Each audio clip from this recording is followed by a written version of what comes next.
জানিয়ে দেব বাংলা সংবাদ। প্রিয় দর্শক, তার আগে অনুরোধ থাকবে আমাদের চ্যানেলটিকে সাবস্ক্রাইব করার জন্য এবং লাইক ও কমেন্ট করে এই সংবাদ সম্পর্কে জানিয়ে দিন আপনার মূল্যবান মতামত। শরীয়তপুরের নড়িয়া মোটরসাইকেল জব্দ করাকে কেন্দ্র করে নড়িয়া থানায় হামলা চালানো হয়েছে।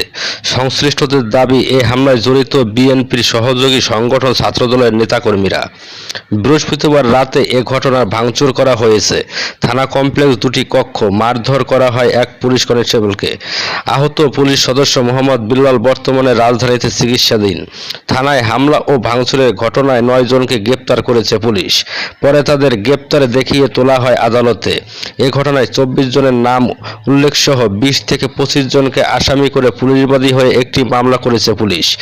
আটককৃত হলেন খায়রুজ্জামান শেখ, আপন মাতবর, বিল্লাল হাওলাদার উজ্জ্বল, সোহাগ মোল্লা, হান্নান মোল্লা সম্রাট, রাউজন মাতুব্বর নূর, মোহাম্মদ নূর। থানা পুলিশ সূত্রে জানা যায়, বৃহস্পতিবার 3টি মোটরসাইকেল জব্দ করে আনা হয় নড়িয়া থানায়।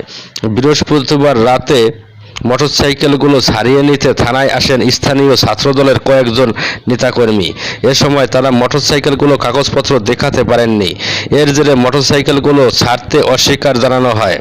বিষয়টি নিয়ে বাকবিতর্কতা এক পর্যায়ে থানায় হামলা করে ছাত্রদলের নেতাকর্মীরা।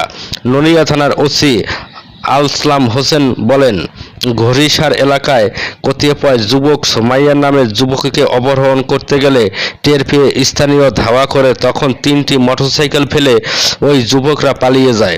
খবর পেয়ে পুলিশ সেখানে গিয়ে 3টি মোটরসাইকেল জব্দ করে থানায় নিয়ে আসে। রাত আনুমানিক 8:30টার সোমাইয়ার মা থানায় অভিযোগ করতে এলে ওই যুবকরা তাদের ধাওয়া করে। তিনি থানায় আশ্রয় নিয়ে পুলিশের সাহায্য চান। এ সময় পুলিশের যুবকদের তাড়িয়ে দেয়। কিছু সময় পর কয়েকজন যুবক থানায় এসে ওই মোটরসাইকেল তাদের বলে দাবি করে এবং সেগুলো দিতে বলে। পুলিশ দিতে অস্বীকৃত জানালে তাদের সঙ্গে তর্ক বিতর্ক হয়। এক পর্যায়ে যুবকরা দেশীয় অস্ত্র নিয়ে থানায় হামলা চালায়, ভাঙচুর করে।